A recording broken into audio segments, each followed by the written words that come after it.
Hand reflexology. It is a natural holistic healing therapy.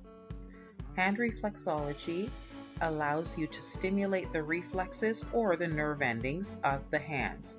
And these nerve endings map back to the entire body, the body parts, the organs, and the hormone glands. By stimulating these reflexes, you bring about improved circulation of blood, the lymphatic system, and the body's energy. And it also helps to reduce pain. You'll notice the colored areas of this hand, and it shows the 5 regions, horizontal regions of the hand that reflect the body from the head to the lower extremities, the entire body.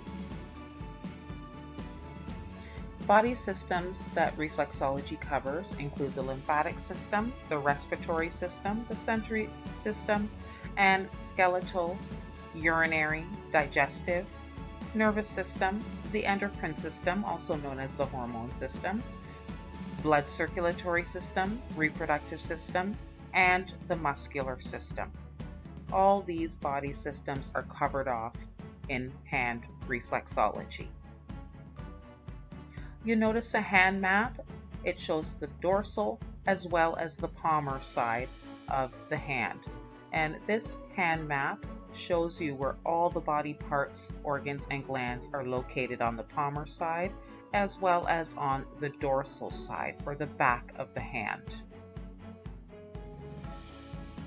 Hand reflexology is effective and incredibly enjoyable. Try it.